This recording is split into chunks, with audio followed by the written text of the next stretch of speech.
ఆయనే నేను ఇన్స్ట్రక్షన్ తీసుకొస్తా అన్నాడు. అంటే బెయిల్ ఇవ్వాలనా ఇవ్వద్దా అని చెప్పి అమిత్ షా అని అడుగుతాడా? ఎవరిని అడుగుతాడు?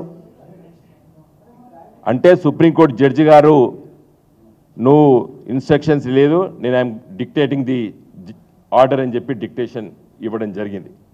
దానిలో చాలా విషయాలు చెప్పిండ్రు.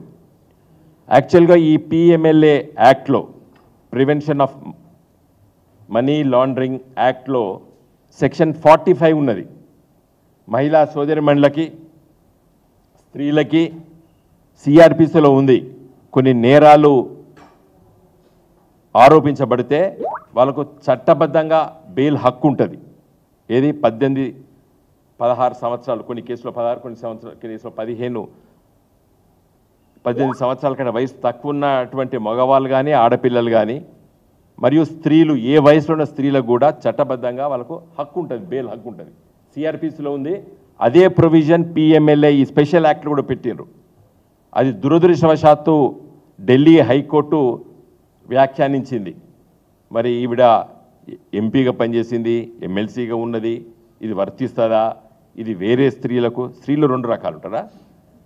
స్త్రీలు ఒకటే రకం ఉంటారా? పేద స్త్రీ అయినా, ధనవంతురాలైనా, చదువుకున్న స్త్రీ అయినా, చదువుకున్న స్త్రీ అయినా, స్త్రీల సమస్యలు అందరూ ఒకటే తీరుంటాయి.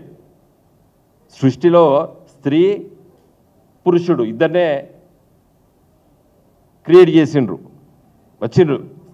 స్త్రీకి కొన్ని హక్కులు కల్పించింది, చట్టాలు హక్కులు కల్పించింది. ఆ హైకోర్టు ఇచ్చిన తీర్పుని ఇలా తీవ్రంగా తప్పుపట్టింది సుప్రీంకోర్టు. నేను లైవ్లో చూసిన ఇలా సుప్రీంకోర్టు అందా అవన్నీ కూడా చాలా తీవ్రంగా తప్పుపట్టింది. హైకోర్టు వ్యాఖ్యానాన్ని, కవిత గారి పైన చేసినటువంటి వ్యాఖ్యానం పైన. ఏదేమైనప్పటికీ కూడా ఈ విధంగా ఆలస్యం అయినప్పటికీ కూడా ఇలా మరి కవిత గారికి బెయిల్ ఇవ్వడాన్ని మేమందరం కూడా సంతోషిస్తున్నాం.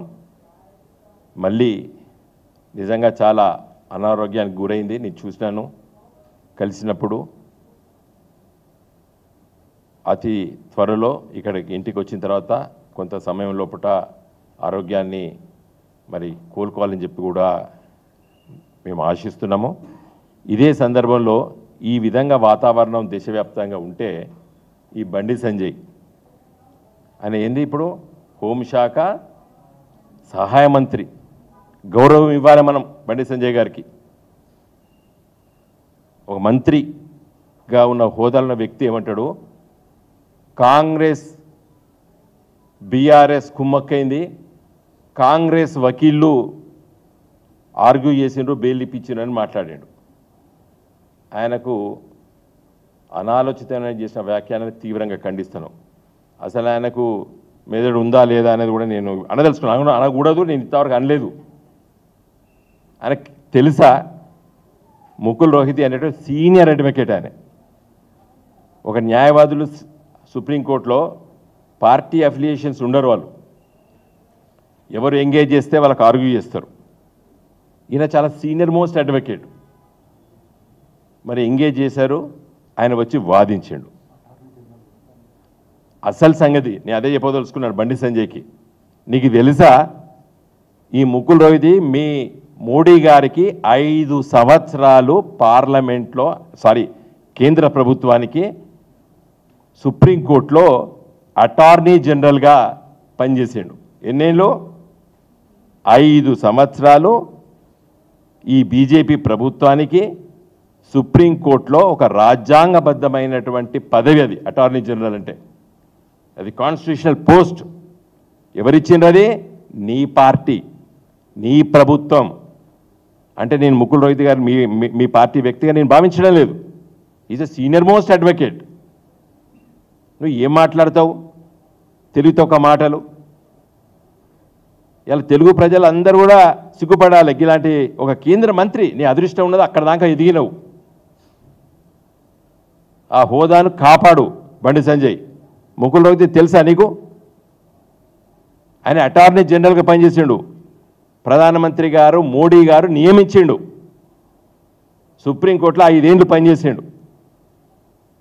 ఆయనను బట్టి కాంగ్రెస్ వాడు అంటివి.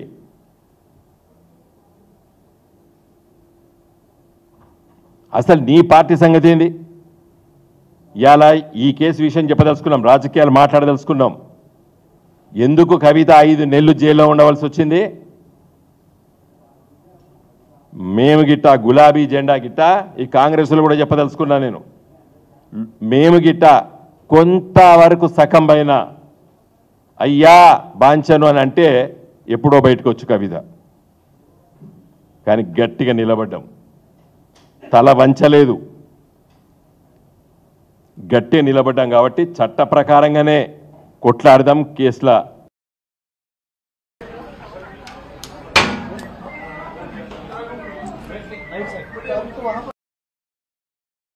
కొట్లాడదాం, చట్ట ప్రకారంగా కొట్లాడదాం.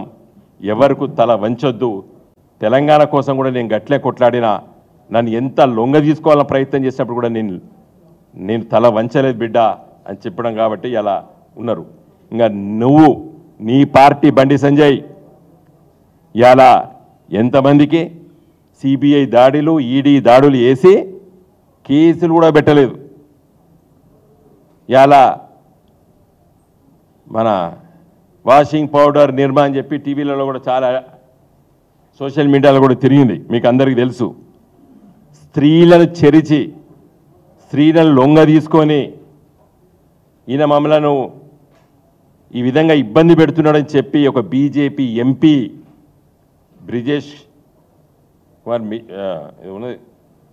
భూషణ్ అంటే ఒక కేసు కూడా పెట్టలేదు. మమ్మల్ని ఇబ్బంది పెట్టిండు, మమ్మల్ని అవమానపరిచిండు, అగౌరవపరిచిండు, మానసికంగా శారీరకంగా హింసించిండని చెప్పి ఒలింపిక్ మెడల్స్ వచ్చినటువంటి క్రీడాకారులపై దరఖాస్తు పెడితే కేసు పెట్టని దౌర్భాగ్యమైనటువంటి ప్రభుత్వం మీది బండి సంజయ్. హేమంత్ కుమార్ బిస్వాస్ కాంగ్రెస్ పార్టీలో ఉంటే సిబిఐ దాడి చేస్తావు, నీ పార్టీలో జైన్ అయితే తెల్లారే ముఖ్యమంత్రి పదవి ఇస్తావు.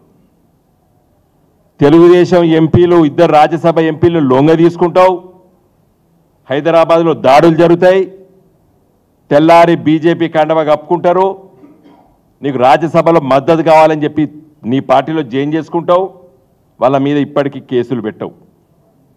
ఇట్లా 100 కేసులున్నాయి. మహారాష్ట్రలో నారాయణరావు నారనే ఆయన మీద మొత్తం దాడులు జరుగుతాయి, కేసులు పెట్టవు. ఇట్లా చెప్పుకుంటూ పోతే ఒక 100 మంది ఫోటోలు ఉన్నాయి. ఈడీ దాడులు, సిబిఐ దాడులు, తెల్లారి నీ పార్టీలో జాయిన్ అయితే బీజేపీ కండవ కప్పుకుంటే కేసులు మాఫీ. ఆ ఎఫ్ఐఆర్ స్టేజ్లో ఉంటాయి, ఛార్జ్షీట్లు ఫైల్ కావు. ఇక్కడ మొత్తం ఇన్వెస్టిగేషన్ కంప్లీట్ అయి 493 మంది సాక్షుల్ని విచారించి 5000 పేజీల ఛార్జ్షీట్ ఫైల్ చేసి జైల్లో పెడతావు. ఏం హక్కు ఉన్నది? ఇలా సుప్రీంకోర్టు అదే వ్యాఖ్యానించింది. ఎందుకు జైల్లో పెట్టాలి? నీకు ఇంకేమున్నది చేసేది? నీకు ఇన్వెస్టిగేషన్ ఇంకేమున్నది చెప్పు అంటే నీళ్లు దాగి నీళ్ళు నమిలి ఆయన అడిషనల్ సాలిసిటర్ జనరల్ నేను ఇన్స్ట్రక్షన్ తీసుకుంటా అంటే సుప్రీంకోర్టు జడ్జిలు తీవ్రంగా మందలించి ఇవాళ తీర్పు చెప్పారు. బెయిల్ శాంక్షన్ చేశారు. కాబట్టి ఈ కేసు ముఖ్యంగా కవిత గారి మీద పెట్టినటువంటి ఈ కేసు పొలిటికల్లీ మోటివేటెడ్ కేసు. ఇది ఒక ఉద్యమ పార్టీని, ఒక రాష్ట్రాన్ని సాధించిన పార్టీని, రాష్ట్రం వచ్చిన తర్వాత 10 సంవత్సరాల లోపల దేశంలో ఒక గొప్ప రాష్ట్రంగా తీర్చిదిద్దినటువంటి నాయకుడిని కల్వకుంట్ల చంద్రశేఖరరావు గారిని ఇబ్బంది పెట్టడానికి చేసినటువంటి కుట్రగా